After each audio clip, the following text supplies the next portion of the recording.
She lives all alone in an apartment and she never goes outside. Every time she tries to leave her house, she gets stuck at the door and she even has to drop her garbage off the window just so her apartment doesn't stick. When her buzzer rings, she can't go downstairs to see who it is and she blocks herself off from society. A delivery boy comes regularly to drop her groceries, and she allows him to use her sink once in a while but seems to have a small chemistry between them. She calls her sister asking for more money, but she refuses to send more without seeing her first and insists on taking the train to come see her because she misses her. Still refuses, but her sister insists anyway and she arrives to try and cheer her sister up. It works for a while and they have fun. Her sister even bringing her a 3mm gun for protection, but she throws her sister out the next day. Her mental health seemingly getting the better of her. She calls the police because she regularly becomes afraid, but he tries to take advantage of her and hits on her. She swears at him and throws him out.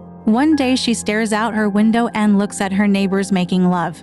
Aroused by it herself, she begins touching herself, but doesn't realize that a man was staring at her from his window above. She quickly hides and closes her curtains. The next day, she takes a piece of newspaper that has phone numbers for a discreet dating service. She calls the number asking for a date and begins preparing. He arrives on time and reluctantly she lets him in. She asks him for a drink, and he tries to kiss her immediately, but she refuses and asks him to leave. He disappointedly goes, but she pulls him back, and they hit it off. After this, she begins writing again and gets inspiration to work on new material, as she was once a famous writer. She finished the book and asks her delivery boy to give it to the publishers. She spends her last $40 giving it to him, and she tells him that it's very important to deliver the book. But she doesn't hear from him and days go by. Then one day a blackout hits New York City and chaos erupts outside. Thinking she saw her delivery boy get attacked by a police officer, she miraculously gets out of her apartment in an attempt to help him. She finds herself downstairs and unafraid anymore. The man she thought was her delivery boy actually wasn't him, but she is more bold now, and the sun rises upon her. The delivery boy actually did deliver the book,